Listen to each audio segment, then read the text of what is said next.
Thank you, Colonel Qureshi, Wing Commander Singh. I have just a few points to share in addition. कल रात की पाकिस्तानी सेना की कायरतापूर्ण गतिविधियों से आपको कर्नल कुरैशी और विंग कमांडर सिंह ने पहले ही अवगत करा दिया गया है. These provocative and escalatory actions that were taken by Pakistan last night were targeted at Indian cities and civilian infrastructure, in addition to some military targets. The Indian armed forces responded proportionately, adequately and responsibly. ये जो हमले हुए कल रात को भारतीय सैन्य इकाइयों ने पर्याप्त रूप से और एक जिम्मेदाराना रुख अपनाते हुए इन हरकतों का उत्तर दिया.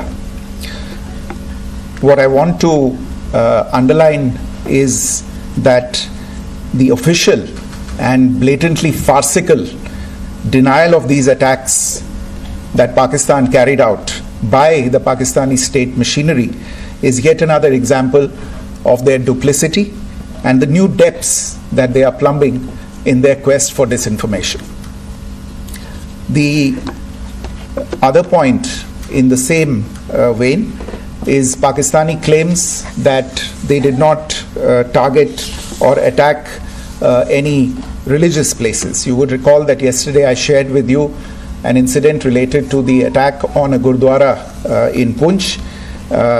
Instead of owning up to these attacks, Pakistan made the preposterous and outrageous claim that it was the Indian Armed Forces and the Indian Air Force that was targeting cities like Amritsar and trying to put the blame on Pakistan. This is nothing but a desperate attempt by Pakistan to disown its acts of aggression, but it is also true to type in its effort to deceive and mislead the world. It will not succeed. The Gurdwara in Punch in particular was attacked by Pakistan, and some local members of the Sikh community, including a Ragi of the Gurdwara, lost their lives in this incident, as I shared yesterday. TV पर आप इस हमले के चित्र देख सकते हैं. In addition, that we would attack our own cities is the kind of deranged fantasy that only the Pakistani state can come up with. Perhaps they do it because they are well versed in such action, as their history would show. The last point I wanted to make this evening is again this disinformation that is coming from Pakistan about India targeting the Nankana Sahib Gurdwara through a drone attack. This is again yet another blatant lie and part of Pakistan's disinformation campaign. As we saw in the Pahalgam attack, Pakistan is again trying desperately to impart a communal hue to the situation with an intention to create discord. Again, we are not surprised. India's steadfast unity in itself is a challenge to Pakistan. Let me stop there. I have time only for a few questions and be happy to try and answer them. First, I call Siddharth. Siddharth, please. Hi, sir. I'm Siddharth from Beyond. So this is Siddharth, behind, please. The other Siddhant. Yes. Hi, sir. I'm Siddharth from CNN News18. Sir, I only want to know from you the status of Kartarpur corridor. Is it open or not? You can. I think you're all aware of the situation along the entire India-Pakistan border and the areas around the line of control. In view of the existing security scenario, the services of the Kartarpur Sahib corridor have been suspended till further directions. We'll update you as and when there is a change in the situation. You have a question here, Rishabh?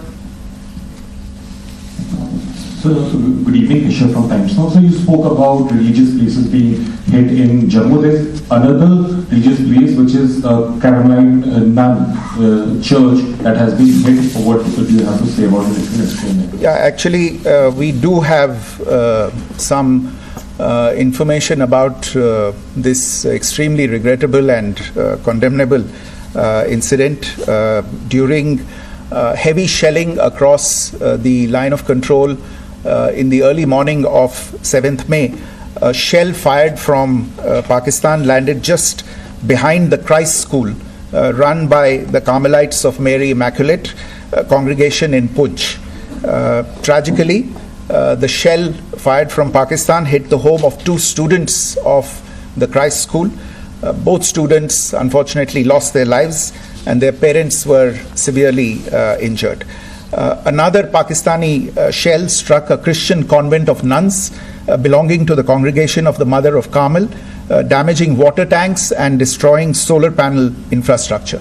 Several priests, nuns, school staff and local residents took refuge in an underground hall beneath the Christ School during the shelling by Pakistan.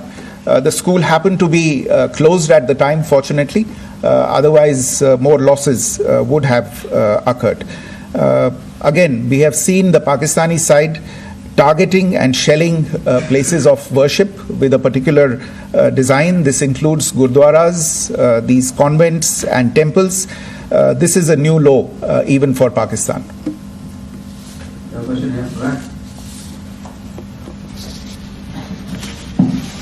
Sir Pranay Upadhyay अमर जहाज से sir कल आपने इसी podium से पाकिस्तान के IMF bailout को लेकर और इंडस वाटर ट्रीटी को लेकर जो टिप्पणी की थी उसकी पाकिस्तान में काफी तीखी प्रतिक्रिया भी आई और उसके बाद हमने देखा कि पाकिस्तान की तरफ से किस तरीके से लेह से लेकर भुज तक पूरी बॉर्डर के ऊपर जो इन्वेजन था वो किया गया। मौजूदा सिचुएशन के अंदर पाकिस्तान के बेलआउट पैकेज को लेकर और पाकिस्तान के अटेम्प्ट्स को लेकर आपका क्या असेसमेंट है और दूसरा ये भी जानना चाहेंगे कि पाकिस्तान की तरफ से ये जो अटेम्प्ट किया गया था उसका भारत ने अभी तक उस तरीके का कोई जवाब नहीं दिया गया है, तो क्या भारत इसका जवाब देगा जो कार्रवाई हुई है बीते 24 घंटों में? देखिए प्रणय, जहाँ तक इंडस वाटर्स ट्रीटी का सवाल है, मैंने कल विस्तार से उसके बारे में इसकी चर्चा की है.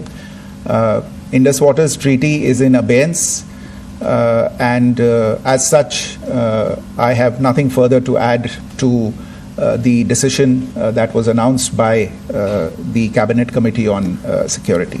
जहाँ तक IMF bailout का सवाल है, आपको ज्ञान होगा कि IMF की आज मीटिंग हो रही है. हम वहाँ पे अपना पक्ष रखेंगे और जो हमारा मत है इन चीज़ों को लेके वहाँ पे साझा करेंगे दूसरे मेंबर्स के साथ. ये बोर्ड पे निर्भर है कि वहाँ पे क्या निर्णय होता है.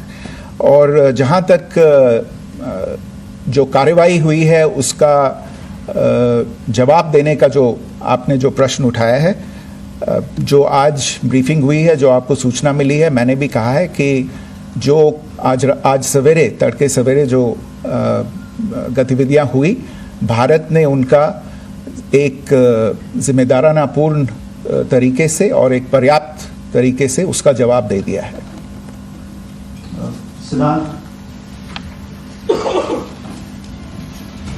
Hi sir, Siddhant from Beyond. Sir, the External Affairs Minister has spoken to many of his counterparts around the world. Yesterday he spoke to the US Secretary of State Marco Rubio. So what were the key areas of conversations during that call?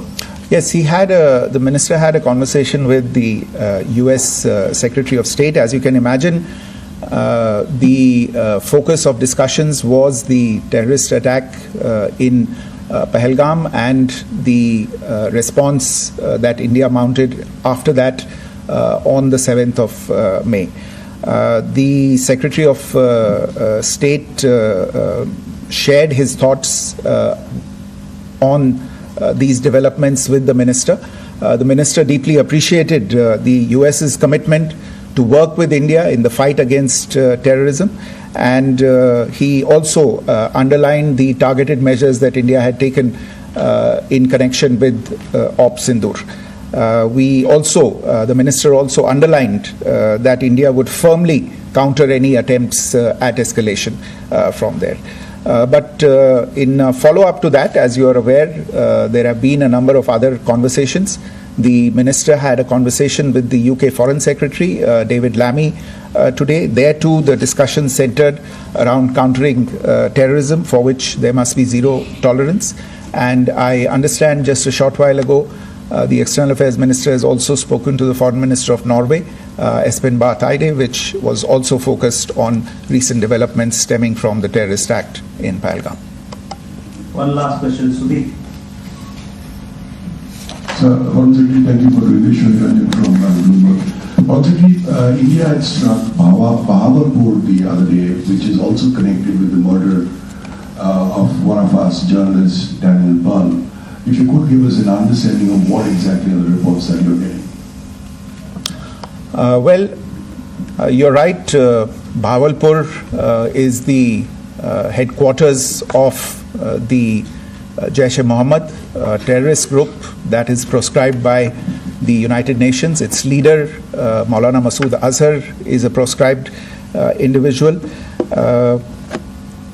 It is, you brought up the connection with the tragic death or killing of Daniel Pearl of the Wall Street Journal. The Jaish-e-Mohammed was in some way directly or indirectly responsible for the death of Daniel Pearl. But the real connection is through Ahmed Omar Saeed Sheikh, the British Pakistani jihadi who was held in India but was finally released in 2000, and he was the person who lured Daniel Pearl to his eventually leading to his murder. So these are all obviously connected figures, connected individuals, connected institutions, and the attack on Bahawalpur, on that facility of the Jaish-e-Mohammed in Bahawalpur is, I would imagine, a fitting part of this unfortunate incident. Thank you all. Thank you, sir. With that, we come to the closure of this press briefing.